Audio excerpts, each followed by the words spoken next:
آپ نے دیکھا سورہ نحل میں اللہ نے بہت زیادہ اپنی نعمتوں کو بیان کیا اور نظریات کی اصلاح کی بھی دعوت دی کہ شرک مت کرو، اور عمل کی اصلاح کی بھی دعوت دی کہ برائی بھی مت کرو، کیونکہ دو طرح سے اللہ کی ناشکری ہوتی ہے۔ ایک، آپ نعمتوں میں اللہ کے ساتھ کسی اور کو شریک کر دیتے ہیں، جس کی عبادت کرنی چاہیے اس کے ساتھ دوسروں کو بھی شریک کر رہے ہیں، حالانکہ نعمتیں صرف اللہ نے دی ہیں۔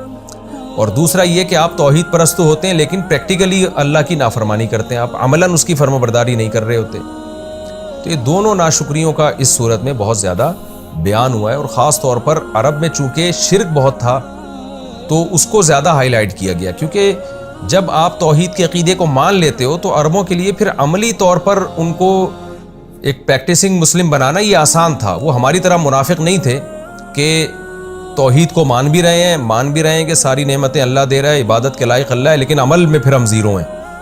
تو وہ اس لیے قرآن نے ان کے عقیدے کی اصلاح کو فوکس کیا ہے کہ جب ایک دفعہ یہ مان لیں گے نا کہ اللہ ہی قابل تعریف ہے اور حلال و حرام کا اختیار اللہ ہی کو ہے، تو پھر یہ اللہ کو فالو کریں گے، جیسے کہ صحابہ نے کیا۔ جب مان لیا جو توحید پرست تھے وہ پھر عمل میں بھی ان کے توحید جھلکتی تھی۔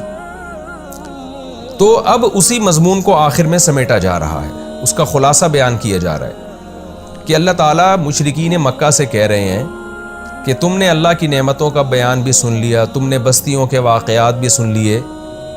انسان کی نیچر ہے وہ اپنے باپ دادا کو فالو کرتا ہے۔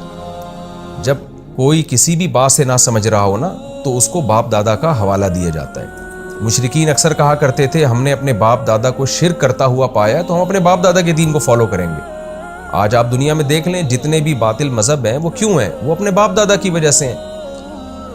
تو پھر مشرکین مکہ یہاں تک جب ان کو کہا جاتا تھا کہ ابراہیم علیہ السلام کو فالو کرو نا تو معاذ اللہ وہ ابراہیم علیہ السلام کی طرف بھی شرک کی نسبت کر دیا کرتے تھے۔ بھئی ہمارے باپ دادا شرک کر رہے ہیں تو ابراہیم تو ہمارے اصل جد امجد ہیں، وہ بھی کرتے ہوں گے۔